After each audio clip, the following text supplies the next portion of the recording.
ദൈവത്തിന് സ്തുതി. വിധികർത്താക്കളെ പ്രിയ കൂട്ടുകാരെ, ത്രിത്വ നാമത്തിൽ എന്റെ സ്നേഹമാണ്.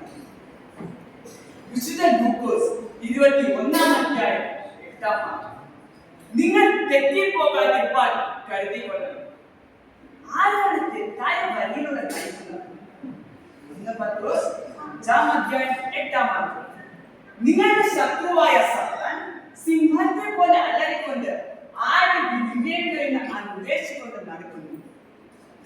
അവന് എതിരായി എഴുന്നേറ്റ് വിശ്വാസത്തിൽ ഉറച്ചു നിൽക്കുന്നു. ദൈവഭക്തിയും തിരുവെഴുത്തുകളും അറിയാതെ കൊണ്ട് നിങ്ങൾക്ക് തെറ്റുപറ്റുന്നു. ഏതൻ തോട്ടത്തിൽ വെച്ച് ഹൗവായെ തെറ്റിച്ചതും ഇന്ന് നമ്മെ എല്ലാവരെയും തെറ്റിക്കുന്നതും ഈ സാത്താൻ തന്നെയാണ്.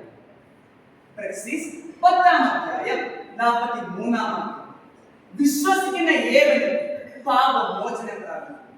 ഒരു വിശ്വാസിക്ക് ലഭിക്കുന്ന ഏറ്റവും വലിയ അനുഗ്രഹമാണ് പാപമോചനം.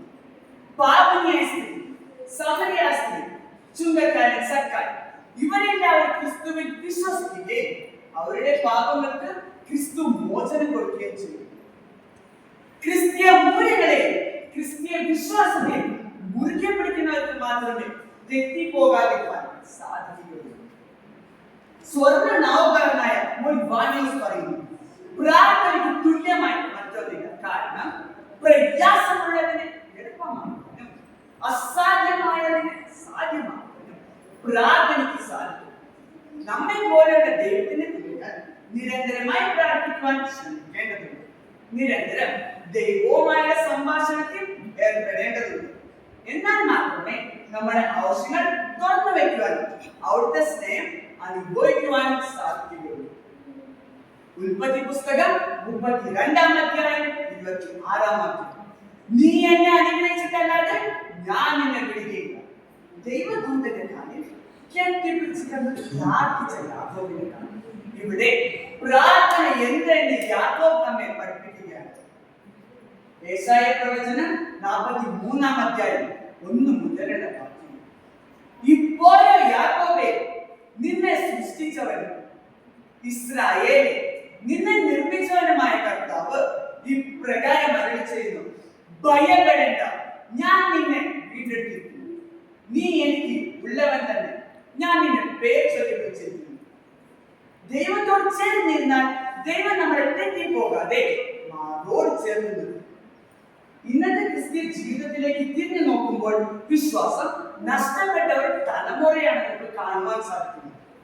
ലോകം കണ്ട വലിയ ദുരന്തങ്ങളുടെ കാലഘട്ടത്തിലൂടെയാണ് നാം സഞ്ചരിക്കുന്നത്. വിമാന അപകടമായി, പ്രകൃതി ക്ഷോഭമായി, പ്രളയമായി പലതും നമ്മെ വേട്ടയാടുമ്പോൾ തെറ്റിപ്പോകുന്നതിനുള്ള സാധ്യത വളരെയേറെയാണ്.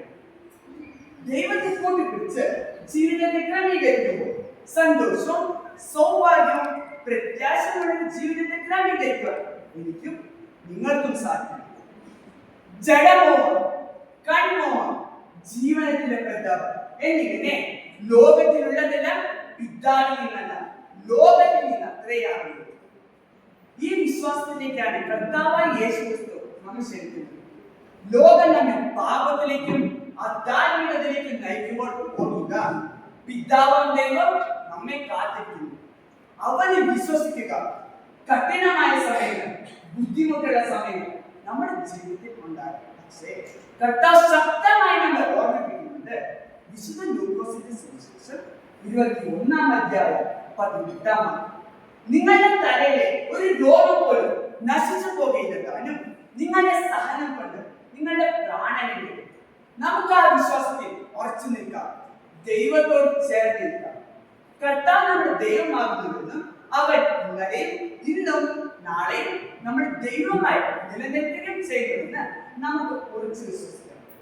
സ്വർഗത്തിൽ നിന്ന് ഇറങ്ങി വന്ന ആ ബന്ധത്തെ നമുക്ക് മുറുകെ പിടിക്കാം. ആ സത്യത്തെ മുറുകെ പിടിച്ച് അധാർമികത വലിച്ചെന്ന് ശക്തമായി പ്രാർത്ഥനയുടെ മുമ്പോട്ട് ദൈവത്തിൽ നാം മാത്രപരമായ